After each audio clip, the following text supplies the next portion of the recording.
દિયણ ગમતું આવ્યું કોઈ તો માનવ લે ફિરાવી મોજ બુદ્ધિ વીત ઉભી થઈ તો લ્યો ફિરાવી મો ન જોશો બુદ્ધિની સામે વ્યભિચારીણીને મોહક જગતના સુખ દેખાડે જ્યાં કાયમ છે તરસ્યા હોઠ ન સુણ બુદ્ધિ તણી કચ કચ નિરંતર દાહ પ્રજવળશે મળેલા સુખ બાળે છે ભયંકર બુદ્ધિની રમતે ફૂટે જ્યાં બોમ્બ મન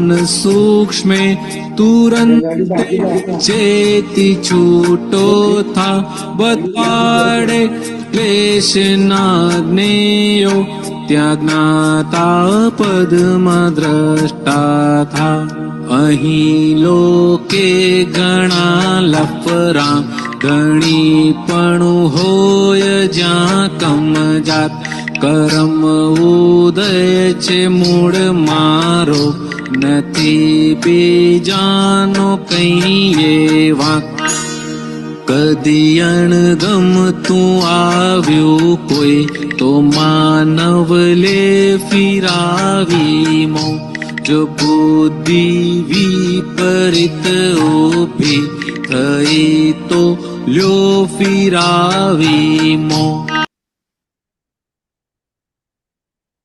જય સચ્ચિદાનંદ. આખી બુદ્ધિ અને બુદ્ધિનું ચલણ જ્ઞાન પછી પણ કેવું હોય એની ખૂબ સરસ સમજણ આપી છે. જ્ઞાન પ્રાપ્ત થયા પછી બુદ્ધિની ખપ નથી, બુદ્ધિની જરૂરત નથી, પણ હજી આપણને એ બુદ્ધિ પજવે છે, કારણ કે એની સામે આપણે મોં ફેરવી શકતા નથી. બહારથી ના ગમતું આવ્યું ને તો મોઢું બગાડીએ, મોઢું ફેરવી લઈએ. માણસને જય સચ્ચિદાનંદ કરે તો સામા જય સચ્ચિદાનંદ ના કરે, અને જાણે સાંભળ્યું નથી, જોયું નથી ને એમ કરીને ખસી જાય. પણ બુદ્ધિની સામે મોઢું ફેરવી શકતા, એટલે કે લ્યો ફેરાવી મો, તો ત્યાં આપણે એને ઓળખી લેવાની છે. એટલે ઓળખી લેવાનો મતલબ શું કે અહીંયા પણ આપણે ઉપયોગથી સાંભળી લેવાનું છે, જોઈ લેવાનું છે કે બુદ્ધિ શું બતાડે છે. એટલે આપણને તરત જ ખબર પડે કે એ બુદ્ધિ સંસારનું જ બતાડે, બીજા લોકોનો દોષ દેખાડે, પોતાને નિર્દોષ દેખાડે. એટલે હવે વિચાર કરો કે એવી બુદ્ધિ જે જ્ઞાનની સામે છે, એ એમ નથી કહેતી કે તમે મને સાંભળો, પણ આપણો નિશ્ચય કાચો પડવાના કારણે આપણે બુદ્ધિનું સાંભળીએ છીએ, વ્યવહાર બગડે છે, શુદ્ધિકરણ રહી જાય છે.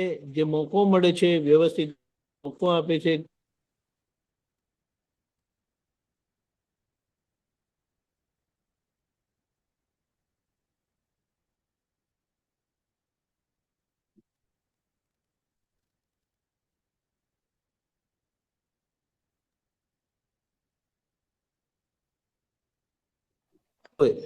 કારણ કે એટલી બધી આપણને થાબડે છે, પીઠ પંપાડે છે, અને આપણને કે આવું તો ના ચાલે ને વ્યવહારમાં. વ્યવહારમાં તો આપણે જોવું જ પડે ને, સમજવું જ પડે ને. એટલે આવી બુદ્ધિ છે, તો એને આપણે ખૂબ સારી રીતે સમજી લઈએ, અને એનું એ આપણને દાદાથી દૂર રાખે છે, દાદાના સામાવડિયા બનાવે છે. એ આપણને પોસાય નહીં. એટલે આખો દિવસ જે કંઈ પણ બહાર બને છે તે વ્યવસ્થિત જ છે. આપણે એને પ્રયોગ રૂપે રાખીશું કે કેવી રીતે આખો દિવસ જે બને છે તે બધું ભેગું થઈને મન વચન કાયાની સંગી ક્રિયાઓથી હું તદ્દન અસંગ એવો હું શુદ્ધાત્મા છું.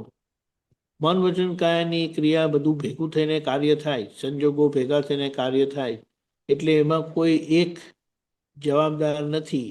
અને એમાં જો ભૂલ જોવી હોય તો જે ભોગવે છે આપણને કેટલા પ્રકારના ભોગવટા આવે છે. ના ગમતું થાય છે, ના ફાવતું થાય છે, મોઢું બગડી જાય છે, આચરણ બગડી જાય છે, વાણી બગડી જાય છે, મન બગડી જાય છે. આ બધી વસ્તુની સામે આપણે જાગ્રત રહીને આના પર ફોકસ કરીશું તો પછી બુદ્ધિને સાંભળ્યું નહીં તો ત્યાં આપણે ભગવાન સ્વરૂપે જ રહીશું અને ભગવાન સ્વરૂપે ખુલ્લા થઈશું. આજના માટે આટલું જ. જય સચ્ચિદાનંદ. આખા દિવસના પ્રોગ્રામમાં